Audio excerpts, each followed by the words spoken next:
This is what has led to the emergence of pharmacological chaperones. And just as an aside, this is a major area of research in the laboratories, in our laboratories at SICKIS, but we're working on a different disease system, and we actually have two, one in clinical trials now and another approaching clinical trials for other lysosomal diseases. But in this case, the pharmacological chaperone is a small molecule. It's called AT1001, which is an analog of miglustat, which is used in, never mind.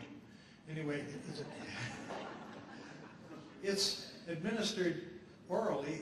One of the advantages of this is that you can take it orally. It's designed to interact specifically with alpha-galactosidase A.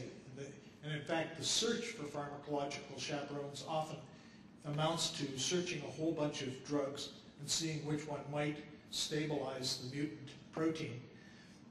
So that the third thing that's really important about this is that the distribution of the drug in the body is very wide. Now, with enzyme, maybe you're aware, but enzymes are proteins, and Fabrazyme and Repligal are both proteins which, when they enter the circulation, are taken up like other proteins from the circulation, but there are some places they won't go. They do not get into the brain, for example. And there are other tissues where they don't go. But these small molecules, because they're small and water-soluble, they go a lot of places. So here's a summary of the major therapeutic differences between enzyme replacement therapy and chaperone therapy. The biodistribution, meaning the distribution in the body. With enzyme replacement therapy, it goes where the circulation goes, and even if it doesn't, even when the circulation goes there, like to the brain, it doesn't get into the organ. Whereas with pharmacological chaperones, it gets a lot of places. The enzyme activity with enzyme replacement therapy is generally very short. Even in tissues with after intravenous infusion of Repligal or Fabrazyme, the enzyme activity in an organ like the liver only lasts for several hours. It doesn't last for days, whereas it's possible by orally dosing with a small molecule, you can maintain the level of the drug for long periods of time. Therefore, the oral administration on a daily basis or in a cyclical fashion is easy. The manufacturing is also relatively simple, but we have no idea at the moment what the cost of these would be, but the production of a small molecule is inherently much less expensive than the production of a biologically active enzyme. This is a flow diagram to show where the genetic, what the genetic abnormality is. It summarizes a lot of what I've said. The mutant gene, which is the blueprint I said, produces an unstable protein that gets clogged. It doesn't get to the lysosome where it's supposed to have its activity, and this results in clinical symptoms. The pharmacological chaperone helps the mutant protein pass this stage. The stabilized protein gets into the lysosome where it degrades the glycolipid and relieves the symptoms of the disease. So now, how do these things work? Most of the chaperones that have ever been discovered have turned out to be chemicals or drugs that bind at the active site of the enzyme. Even though the enzyme protein is big, it's only actually a very small part of it that is actively involved in breaking down the glycolipid. And things that bind at the active site of an enzyme tend to be protective. We've known this actually for decades. Since the 1930s, we've known the best way to store an enzyme is in the presence of its substrate or an inhibitor that resembles the substrate. Well, this is an application. This is actually a practical application of that knowledge. We pick a molecule that binds at the active site. That's the site that actually breaks down the lipid. And you say, and this stabilizes the enzyme.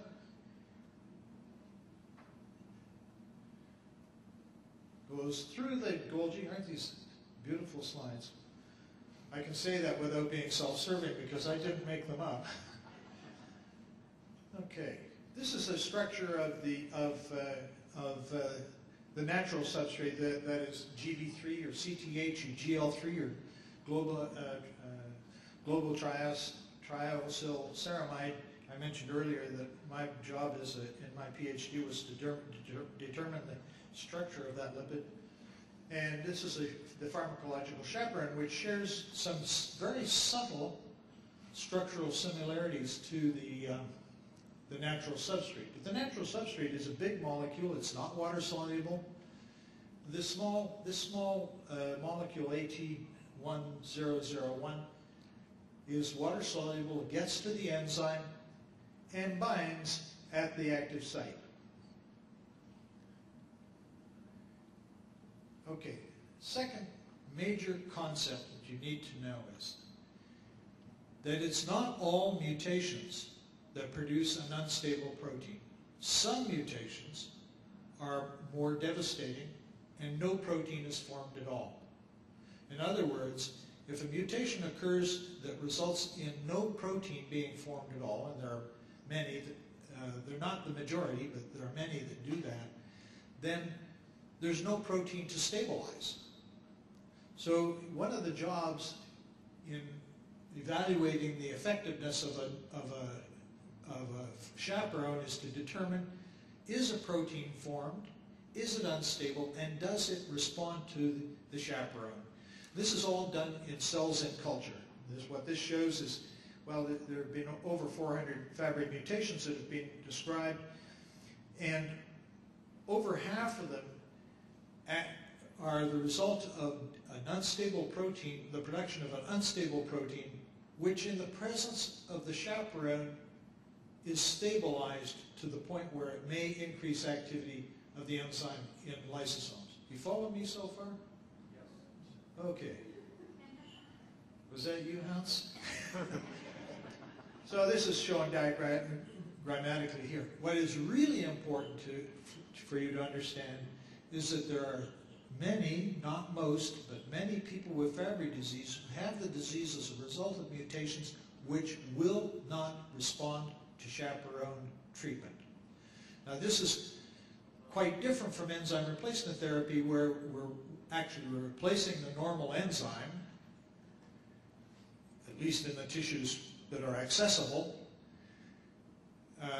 But in the case of a chaperone, if there is no enzyme there, there's nothing to protect, and therefore you wouldn't expect there to be any response. With the discovery that this drug, AT1001, stabilizes the enzyme in cells of patients with Fabry disease, they embarked on clinical trials, and this is a summary of the first clinical trial with an extension. They used different dosages of the drug to establish which is the best. Part of the problem is that this drug is also an inhibitor of the enzyme. So if you use very high levels of the drug, the potential there is to inhibit the enzyme rather than to enhance it. So finding the right dose is part of the challenge.